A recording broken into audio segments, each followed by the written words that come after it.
क्या आप जानते हैं कि विश्व प्रसिद्ध नालंदा विश्वविद्यालय को जलाने वाले जिहादी बख्तियार खिलजी की मौत कैसे हुई थी? नमस्कार दोस्तों, स्वागत है आपका सनातन मिस्ट्री में। दोस्तों, असल में ये कहानी है सन 1206 ईस्वी की।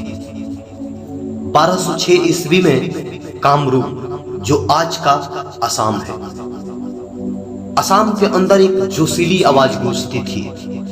बख्तियार खिलजी, तू ज्ञान के मंदिर नालंदा को जलाकर कामरूप की धरती पर आया है।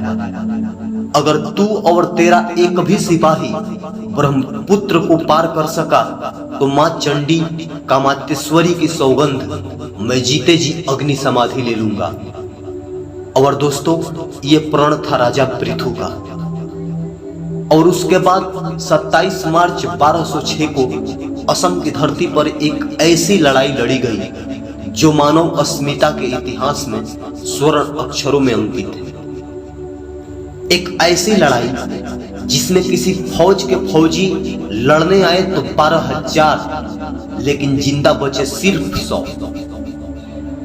जिन लोगों ने युद्धों के इतिहास को पढ़ा है वे जानते हैं कि जब कोई दो फौज लड़ती है तो कोई एक फौज या तो बीच में हार मानकर भाग जाती है या समर्पण करती है। लेकिन इस लड़ाई में 12,000 सैनिक लड़े और बचे सिर्फ 100, वो भी घायल थे। ऐसी मिसाल दुनिया भर के इतिहास में संभवतः कोई नहीं। आज भी गुवाहाटी के पास वो शिलालेख मौजूद है जिस पर इस लड़ाई के बारे में विस्तार से लिखा है।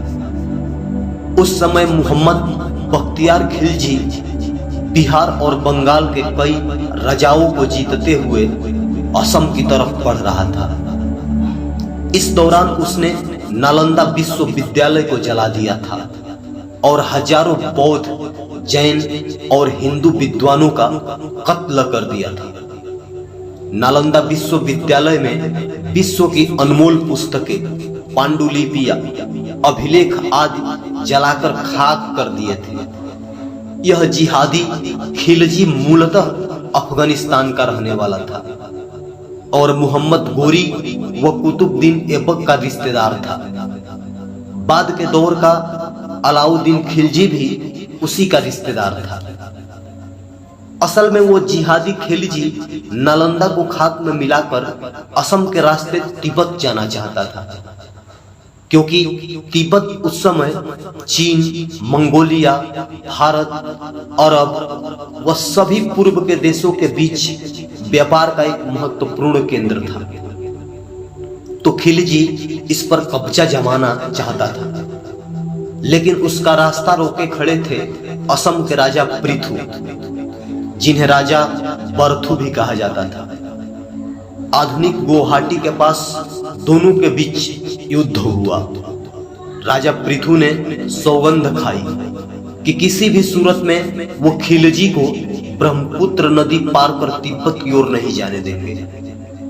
उन्होंने उनके आदिवासी योद्धाओं ने जहर मिलाए हुए तीर, खुकरी, बर्छी, छोटी लेकिन घातक तलवारों से खिलजी की सेना को बुरी तरह से काट दिया।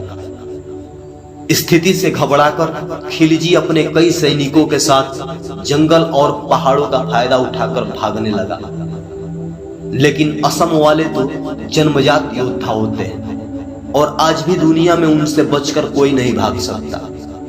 उन्होंने उन भगोड़ों खिलजियों को अपने पतले लेकिन जहरीलों तीरों से बेध डाला। अंत में खिलजी महज अपने 100 सैनिकों को बचाकर जमीन पर घुटनों के बल बैठकर क्षमा याचना करने लगा।